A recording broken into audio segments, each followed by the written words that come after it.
रात के 8 बज चुके हैं और मैं हूं आप सभी का अपना शावेज मलिक और हाजिर हूं आप लोग के सामने फिर से एक क्राइम की कहानी को लेके, एक क्राइम की घटना को लेके। दोस्तों, कल के दिन मैंने आप लोगों को एक कहानी सुनाई थी। उसमें एक लुटेरी दुल्हन जो प्लानिंग के साथ में शादी करती है और शादी करने के बाद में जो सुहाग रात वाली पहली रात होती है, उसी रात में अपने पति को नशीला दूध पिलाकर और उसके जो जेवरात रहते हैं, पैसा रहता है, वो सब लेकर फरार हो जाती है। सेम उसी तरीके की घटना आज भी घटी है और उसमें दुल्हन ने जो सास थी और जो पति था उसको नशीली चाय पिलाकर जो सारा जेवरात है वो लूट कर ले गई।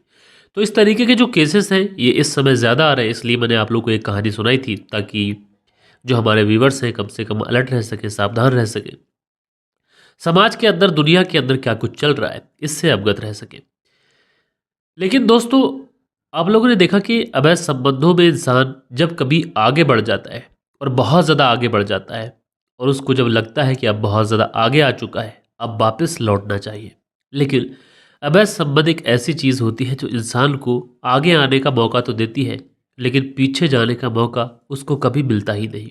और उसके बाद में वो एक ऐसे रास्ते पर चल पड़ता है कि जिसकी वजह से उसे क्राइम का रास्ता चुनना पड़ता है। और उसके बाद में वो बड़ी प्लानिंग करता है ताकि किसी तरीके से इन सारी चीज़ों से बाहर निकल कर चला जाए। लेकिन दोस्तों, ये सब उसका बस वहम होता है, उसके दिल का ख्याली पुलाव होता है जो पकाता रहता है। लेकिन जब वो क्राइम कर देता है, उसके बाद में प्लानिंग उसने भरपूर की थी, लेकिन जब पुलिस उस केस में लगती है, इन्वेस्टिगेशन करती है और जब केस का खुलासा होता है तो हर कोई हैरान होता है और इंसान यही कह रहा होता है कि पहली बात तो इसे अवैध संबंधों में जाने की ज़रूरत क्या थी, और दूसरी चीज़ ये कि अगर ये सब चीज़ें हो गई थी तो उसके बाद क्राइम का रास्ता चुनने की ज़रूरत क्या थी। तो दोस्तों, आज की जो कहानी है ये कहानी भी अपने आप में एक ऐसी कहानी है कि जिसमें पहले अनैतिक संबंध बनाए गए, रिश्तों को तार तार किया गया और उसके बाद में उन अनैतिक संबंधों से बाहर निकलने के लिए गलत रास्ते का इस्तेमाल किया गया, लेकिन बस एक वहम ही रह गया। और उसके बाद में पुलिस ने जब खुलासा किया तो लोग वाकई हैरान और परेशान थे। तो ये कहानी भी आप लोगों को सोचने और समझने पे मजबूर करेगी, तो पूरी कहानी सिलसिलेवार तरीके से आप लोग को सुनाऊं। लेकिन उससे पहले आप सभी लोगों से रिक्वेस्ट है कि आखिर तक अगर आप लोगों ने हमारे इस चैनल को सब्सक्राइब नहीं किया है तो चैनल को सब्सक्राइब कर कर जो बेल आइकन रहता है उसे ऑल पे सेलेक्ट कर लीजिए ताकि आने वाली हर वीडियो की नोटिफिकेशन आप लोग को रेगुलर बेसिस पे मिलती रहे। और कल के दिन जो वीडियो बनाया था उसके लिए माफ़ी भी चाहता हूँ कि वीडियो में जो छींकने की आवाज़ थी वो मैं कट ही नहीं कर पाया और उसकी वजह से आप लोगों को डिस्टर्ब हुआ होगा, क्योंकि इस समय तबीयत बहुत ज़्यादा ख़राब है। होता क्या है कि ठंड का समय चल रहा है यार, बाकी सारी चीज़ों का ध्यान रखा जाता है, लेकिन कभी कभार ऐसा होता है कि बाइक से गांव जाना पड़ जाता है क्योंकि वहाँ पर खेती किसानी सब है अपनी। तो जब गांव जाना पड़ता है तो हवा लग जाती है बहुत ज़्यादा, खेतों पानी, खेत में गेहूँ, इस टाइम गेहूँ है तो वहाँ पानी वगैरह लगाना पड़ता है। तो जो मज़दूर रहते हैं उनके साथ खुद भी खेत में जाना पड़ता है, तो इस वजह से ठंड वगैरह हो जाती है यार, क्या किया जाए। खैर, ये सब बातें हैं। तो आज की कहानी की बात करें तो आज की कहानी की शुरुआत होती है उत्तर प्रदेश से। और इस उत्तर प्रदेश में एक ज़िला लगता है बाराबंकी ज़िला, और इसी बाराबंकी ज़िले के अंतर्गत एक थाना आता है असद्रा थाना, और इसी असद्रा थाने के अंतर्गत एक गांव आता है नसीरपुर मजरे। और इसी नसीरपुर मजरे के अंदर 9 अक्टूबर साल 2024 की जो सुबह थी, नॉर्मल सुबह की तरह थी। लोग सुबह सुबह अपने घरों से उठते हैं, कुछ लोग नाश्ते पानी में लग जाते हैं, जिस किसी को काम पे जाना था तो वो काम की तैयारी करने लगता है। लेकिन गांव का एक तबका ऐसा होता है जो सुबह सुबह उठकर अपने खेतों की तरफ जाता है। जैसे ही 9 अक्टूबर साल 2024 को इस गांव के कुछ लोग सुबह सुबह उठकर खेतों की तरफ जाते हैं, तो गांव से एक रास्ता जो जंगल की तरफ जाता है, उस रास्ते से जैसे ही लोग निकल के जा रहे होते हैं तो पास ही में एक चरी का खेत था। चरी जो आप लोग जानते होंगे, जो लोग गांव से बिलोंग करते हैं वो चरी के बारे में जानते होंगे, या फिर दूसरी स्टेज में चरी को कुछ और भी कहा जाता होगा। चरी हमारी भाषा में उस चीज़ को बोलते हैं जैसे जो पालतू जानवर होते हैं उनके लिए खेत में बोली जाती है, तो उसे काट कर चारा वारा पकाया जाता है। काफ़ी बड़ी बड़ी होती है, ऊंची ऊंची। लिहाजा इसी चरी के खेत में एक महिला का खून से लथपथ शव पड़ा हुआ है। अब जैसे ही सारे लोग इस महिला का खून से लथपथ शव देखते हैं तो सारे लोग चौंक जाते हैं, कोई आगे ही नहीं बढ़ता है। देखते ही देखते ये जो बात थी पूरे नसीरपुर मजरे के अंदर आग की तरह फैल जाती है। अब इसी नसीरपुर मुजरे का एक व्यक्ति जिसका नाम राम सुमिरन, ये व्यक्ति बेचारा घर पे पहले ही परेशान था क्योंकि इसकी जो पत्नी थी वो रात से लापता थी। लिहाजा ये भी भागा भागा दौड़ा दौड़ा उधर पहुंचता है चरी के खेत में। अब जैसे ही ये उस महिला को देखता है तो इसकी तो चीखें निकल जाती हैं। दरअसल ये जो महिला थी जिसका शव यहाँ पर पड़ा हुआ था, ये कोई और महिला नहीं थी बल्कि राम सुमिरन की पत्नी ही थी। अब सारे ही लोग तरह तरीके की बातें करने लगते हैं कि भैया किसने हत्या कर दी, क्या है क्या नहीं है, क्योंकि आमतौर पर अचानक से अगर ऐसा कुछ हो जाए तो लोग बातें ही करेंगे। लिहाजा वहीं से जो कोई व्यक्ति होता है वो तुरंत पुलिस को फ़ोन कर देता है, असद्रा थाने की पुलिस को। असद्रा थाने की पुलिस जब ये सुनती है कि उनके थाना इलाके में इस तरीके से एक मर्डर हो गया दिन दहाड़े, पुलिस जो थी वो अपनी गाड़ी उठाती है। गाड़ी उठाने के बाद में सीधा मौके वारदात पर पहुंचती है और वहां पर जब पहुंचती है तो जो लोगों की भीड़ थी उसको चीरते हुए आगे बढ़ती है। वो जो शव था वो अभी भी चरी के खेत में ही पड़ा हुआ था। लिहाजा पुलिस उस क्राइम सीन को बहुत बारीकी से चेक कर कर उसको सील करती है और ये देखने की कोशिश करती है कि इस क्राइम सीन पर कातिल ने कोई सबूत छोड़ा है या फिर नहीं छोड़ा है। लेकिन दोस्तों जो कातिल था ये इतना ज़्यादा चालाक था कि इसने कोई भी सबूत नहीं छोड़ा था। उसके बाद में पुलिस उस डेड बॉडी को अपनी कस्टडी में लेकर लाश का पंचनामा करती है और पंचनामा करने के बाद में सीधा इस डेड बॉडी को पोस्टमार्टम के लिए भेज देती है। अब इधर दोस्तों डेड बॉडी पोस्टमार्टम के लिए गई थी, इधर पुलिस अब पूछताछ शुरू करती है। अब क्योंकि ये मामला ऐसा मामला नहीं था कि इसमें जो लाश है उसकी पहचान की जाए, कई केसेस ऐसे होते हैं कि कई दिन तो पुलिस को ये पहचान करने में निकल जाते हैं कि भैया लाश किसकी है। लेकिन यहाँ पर लाश की पहचान हो चुकी थी, राम सुमिरन की पत्नी थी, इसलिए पुलिस सबसे पहले राम सुमिरन से ही पूछताछ करती है। वह पूछती है कि तुम्हारी पत्नी कब से गायब थी। तो राम सुमिरन बताता है कि साहब कल शाम से ही ये गायब है, बल्कि रात से गायब है, और मैं सुबह उठा तो मेरी पत्नी बिस्तर पर नहीं थी और मैं उसके बाद परेशान हो रहा था कि उसी समय गांव के अंदर भगदड़ मच गई। लोग तरह तरीके की बातें करने लगे कि किसी महिला का शव पड़ा हुआ है। मैं भी भागा, मैं आया तो देखा ये मेरी पत्नी है। उसके बाद आपको खबर दी गई है। लिहाजा जब पुलिस थी उस पति राम सुमिरन के बयान लिखती है। बयान लिखने के बाद में जो लोग सबसे पहले इस जगह पर आए थे उनके भी बयान लिखे जाते हैं। अब बयान लिखने के बाद में पुलिस वेट करने लगती है पोस्टमार्टम की रिपोर्ट का कि पोस्टमार्टम की रिपोर्ट आया उसमें बात का खुलासा हो गया, कुछ हुआ है कहीं ऐसा तो नहीं कि रेप का मामला है। दोस्तों जैसे ही 2-4 दिन गुजरते हैं तो जो पोस्टमार्टम की रिपोर्ट होती है ये पोस्टमार्टम की रिपोर्ट भी आ जाती है और इस पोस्टमार्टम की रिपोर्ट में वाज़ेह तरीके से ये खुलासा हो जाता है कि इस महिला के साथ में पहले तो काफ़ी ज़्यादा मार पिटाई की गई है और बाद में इसके जिस्म पर चाकुओं से हमला किया गया है। टोटल 35 जगह ऐसी थी जहां पर चाकुओं के वार लगे थे, यानी 35 मर्तबा इस महिला को चाकू से गोदा गया था। अब पुलिस पोस्टमार्टम की ये रिपोर्ट देखकर एक चीज़ पे तो बहुत जल्दी पहुंच जाती है। पुलिस को ये लगता है कि ये मामला ना रेप का है ना किसी दुश्मनी का।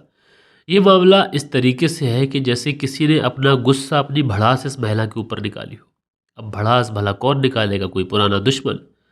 लिहाजा पति से फिर पूछा जाता है कि तुम्हारी पत्नी की किसी से कोई झगड़ा कोई रंजिश वगैरह थी या फिर तुम्हारी किसी से कोई रंजिश वगैरह थी। तो पति कहता है कि साहब मेरी पत्नी भी सीधे मिजाज की महिला थी और मैं भी सीधे मिजाज का व्यक्ति हूँ, ना मेरी किसी से कोई लड़ाई होती है ना झगड़ा होता है। उसके बाद में पुलिस ये पूछने की कोशिश करती है कि अच्छा ठीक है लेकिन तुम्हारी पत्नी यहाँ आई कैसे। उसके बाद में जो राम सुमिरन होता है वो पुलिस को बताता है कि साहब गाँव के अंदर अक्सर लोग सुबह सुबह शौच के लिए जाते हैं और मैं भी यही सोच रहा था कि मेरी पत्नी शौच के लिए जंगल गई होगी, लेकिन जब गांव वालों ने बताया तो मुझे पता चला। लिहाजा पुलिस को शक शुरुआत में पति पर भी होता है, लेकिन पति से जितनी भी पूछताछ की गई थी उस सारी ही पूछताछ में जो पति था वो बेकसूर ही पाया गया। अब दोस्तों गांव के अंदर ना तो ऐसा था कि कोई बड़ी सीसीटीवी फुटेज या वगैरह मिल जाए। इस महिला का एक मोबाइल था। अब उस मोबाइल की पुलिस देखरेख करती है। पता चलता है कि जो मोबाइल है इस महिला के साथ ही होना चाहिए था, लेकिन मोबाइल साथ है नहीं। लिहाजा पुलिस वाले उस मोबाइल की लोकेशन ट्रैक करने की कोशिश करते हैं तो लास्ट लोकेशन जहां पर डेड बॉडी थी वहीं की बताती है। पुलिस समझ जाती है कि जो कातिल था उसने मोबाइल को स्विच ऑफ कर दिया होगा या फिर उसका सिम बैटरी वगैरह निकाल दिया होगा यहीं पर, उसके बाद कहीं चला गया होगा। लेकिन उसके बाद में जो राम सुमिरन था उससे इस महिला का मोबाइल नंबर लिया जाता है और मोबाइल नंबर लेने के बाद में इस महिला की कॉल डिटेल निकाली जाती है।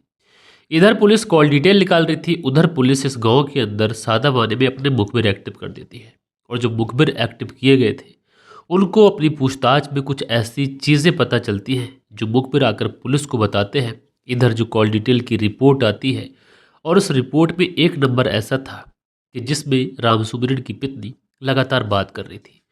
अब पता लगाया जाता है कि भैया ये नंबर किसका है, तो पता चलता है ये नंबर किसी श्रवण कुमार नाम के व्यक्ति के नाम पर रजिस्टर्ड है। अब पुलिस ये पता लगाने की कोशिश करती है कि भैया ये श्रवण कुमार कौन है, तो पता चलता है कि श्रवण कुमार राम सुमिरन का भतीजा है।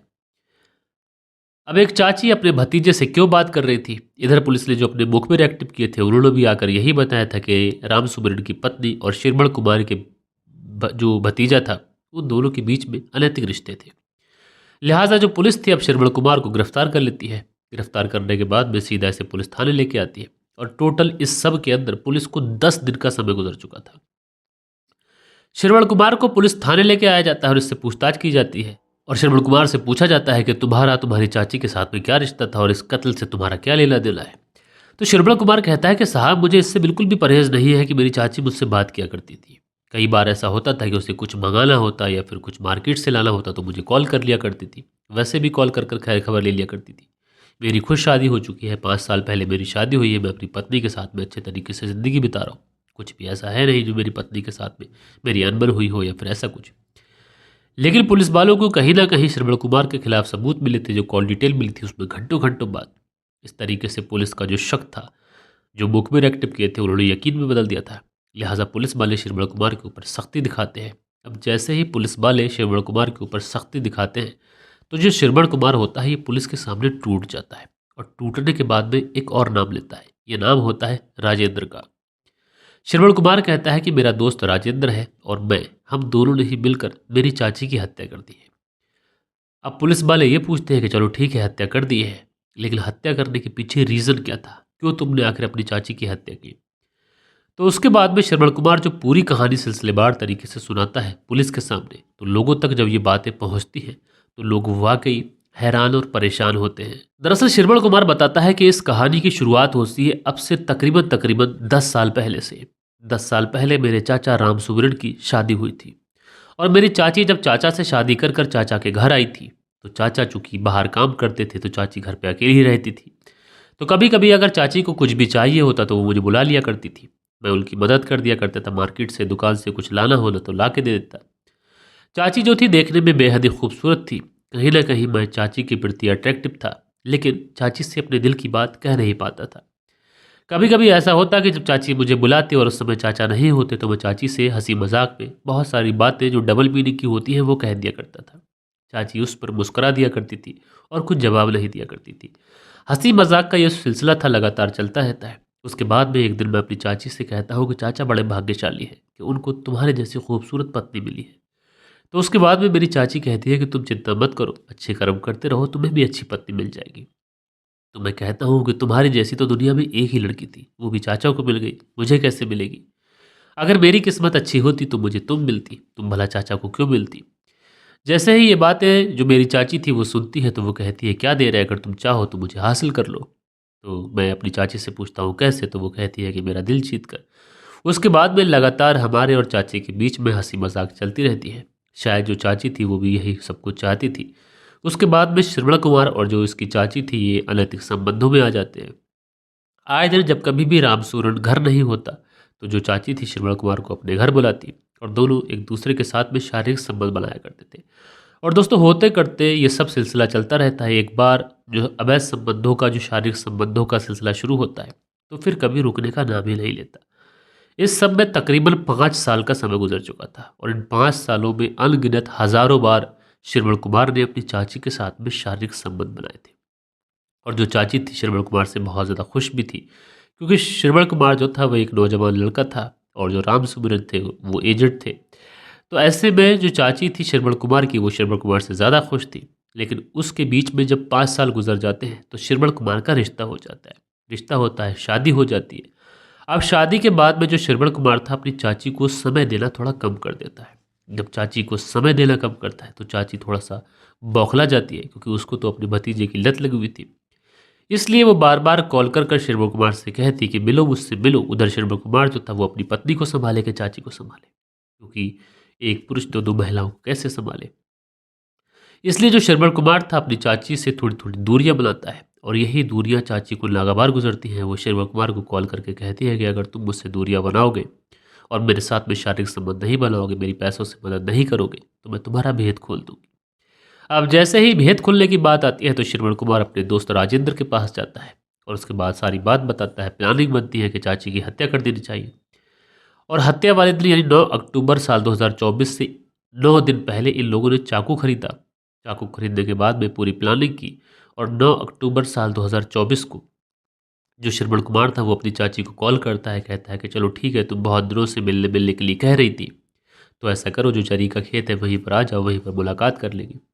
अब जो चाची थी उसके ऊपर तो एक तरीके से हवस का भूत सवार था, इसलिए वो तुरंत अपने भतीजे से मिलने के लिए सुबह सुबह 4 बजे के आसपास उठकर उस चरी के खेत में पहुंच जाती और वहीं पर जो श्रवण कुमार था अपने दोस्त राजेंद्र के साथ बैठा हुआ, मौके की घात लगा के बैठा हुआ था।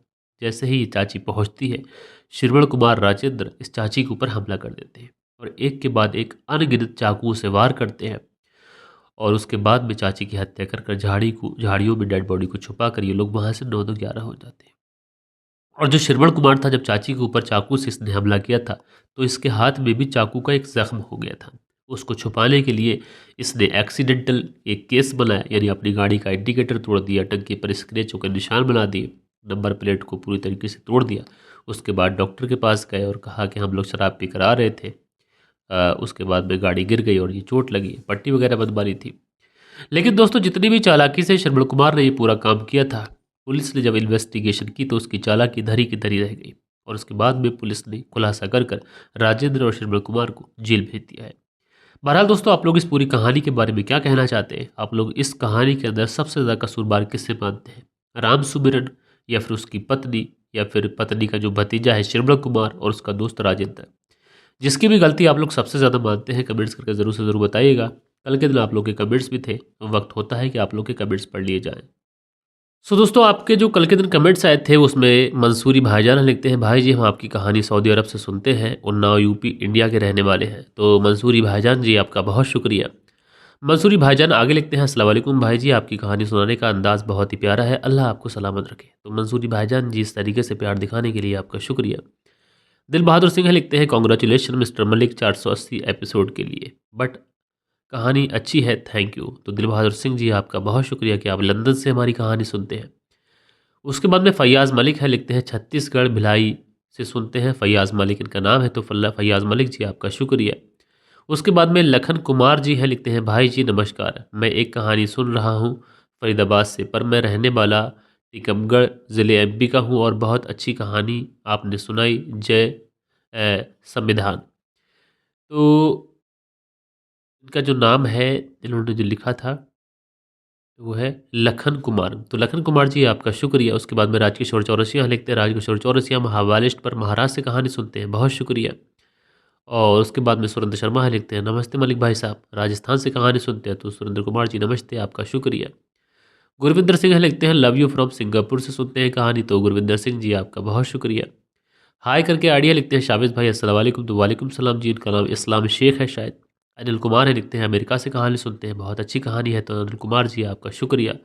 शील निधि है, लिखते हैं, शाबिज मलिक जी, आज की कहानी में नयापन था, सपोर्ट की ज़रूरत है भाई। तो शील निधि जी, आपका बहुत बहुत शुक्रिया। हसीबुल अंसारी है, लिखते हैं, अस्सलाम वालेकुम मलिक भाई, कहानी सुनाने में देर हो जाती है, मेरे छोटे भाई अभी थोड़ा टाइम नहीं मिलता है, काम ज़्यादा है, काम करते हैं और हैंड एम्ब्रॉयडरी, क्या इसको क्या बोलते हैं, एम्ब्रॉयडरी, ऐसा ही कुछ नाम है, यानी कि हाथ की कढ़ाई को बोलते हैं शायद। तो खैर, आपका बहुत बहुत शुक्रिया। सुनील त्यागी है, लिखते हैं, नमस्कार मलिक भाई साहब, रेणु सुनील त्यागी शाहनवाज शहर से। तो आपका बहुत शुक्रिया। प्रकाश राज है, लिखते हैं, नमस्कार सर जी। तो प्रकाश राज जी, आपका शुक्रिया। मुन्नास हैं, हार्ट बनाते हैं, शुक्रिया। कुंदन पाल प्रणाम करते हैं, प्रणाम भैया। माजिद अंसारी लिखते हैं, अस्सलाम वालेकुम भाई, कैसे हैं आप? तो भाई मैं ठीक हूँ, आप कैसे हैं? राजेंद्र कुमार है, लिखते हैं, भाई साहब नमस्कार, कैसे हो? तो राजेंद्र कुमार जी नमस्कार, मैं ठीक हूँ, आप कैसे हैं? स्टेटस फॉर यू करके आइडिया, लिखते हैं, भाई सर्दी से बचे, अच्छे से दवाई लें, दवाई लें, आती हुई ठंड है ये, हम आपको देखते नहीं, सिर्फ सुनते काम करते हुए, लेकिन जैसे ही आपको छींक आई तो मैंने बैक कर कर देखा। खैर स्टेटस फॉर जी, आपका शुक्रिया। तो मेरी छींक में ऐसा क्या था जो दूसरों से अलग था? उसके बाद में मोहम्मद शेख है, लिखते हैं, भाई आप पुलिस वाले क्यों बोलते हो, पुलिस वाले क्यों नहीं? तो मैं बोलता पुलिस वाले ही हूँ, लेकिन क्या करूँ, मुझे सर्दी बहुत ज़्यादा हो जाती है, इस वजह से ये सब कुछ सुनाई पड़ता है। तो जैसे ही सर्दी आ जाएगी सब कुछ नॉर्मल हो जाएगा। उसके बाद राजपुरा खबरनामा लिखते हैं शावेज भाई पप्पू से पूछताछ होनी चाहिए, वो ज़रूर मिला हुआ हो सकता है। बहुत अच्छी बात कही आपने, पुलिस अपने तरीके से इस केस को देखेगी। अब्दुल अली है लिखते हैं सर कहानी में दम नहीं था, पुरानी कहानी है। नहीं भाई, बस 2 दिन पहले की कहानी थी, पुरानी नहीं है। उसके बाद में किंग कोरिया लिखते हैं सर मेडिसिन ले लो, आपकी तबीयत ख़राब है। जी भाई, मेरी तबीयत ख़राब है लेकिन ठीक हो जाएगी। मेडिसिन से जो ज़ुकाम है जल्दी जाता नहीं, सर्दी जो है वो घरेलू टोटकों से जाती है। तो उसके लिए हम हल्दी वाला दूध ले रहे हैं, तो इसमें 8-10 दिन लग जाएंगे, ठीक हो जाएगा। सतबीर है लिखते हैं कहानी सुनकर मुझे बहुत अच्छी लगी। सतबीर मुजफ्फरनगर उत्तर प्रदेश से सुनते हैं। उसके बाद में गुंडन वाल है लिखते हैं लुटेरी दुल्हन, तो आपका शुक्रिया, अफ्रीका से सुनते हैं आप।